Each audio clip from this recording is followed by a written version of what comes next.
ইউরোপের বিভিন্ন দেশের মতন ইতালিতে এখন তীব্র গরম পড়েছে।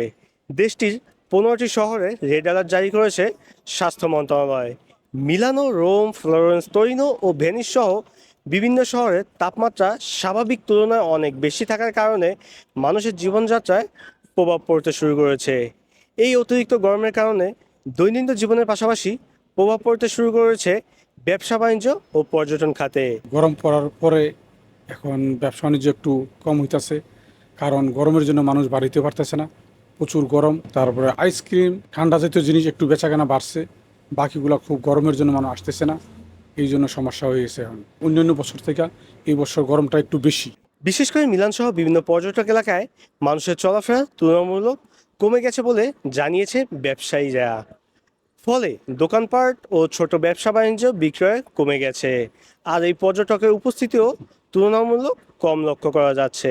গত বছরের তুলনায় এই বছর গরম অনেক বেশি, তাপমাত্রা অনেক বেশি, বাইরে বের হওয়া যাচ্ছে না, কাজকাম করতে অসুবিধা হচ্ছে।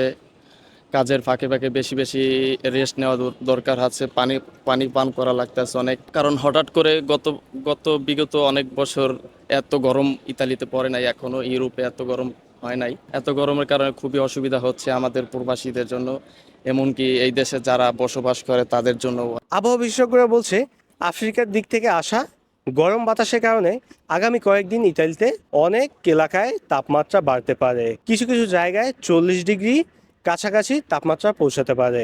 জুলাই মাসের প্রথম সপ্তাহে তাপপ্রবাহ কিছুটা দুর্বল হতে পারে। তার আগে ইতালির অধিকাংশ এলাকায় তীব্র গরম, ভাবসা আবহাওয়া এবং স্বাস্থ্য ঝুঁকিকর অব্যাহত থাকবে। বিশেষজ্ঞরা পরামর্শ দিচ্ছে, দিনের বেলা সবচেয়ে গরম সময়ে অপ্রয়োজনীয় কারণে বাইরে না যাওয়া, বেশি বেশি পানি পান করা, রৌদ্র এড়িয়ে চলা, কারণ এই গরম আরও কয়েকদিন স্থায়ী হতে পারে বলে ধারণা করা যাচ্ছে। নাইম মিয়া, মিলানো, ইতালি।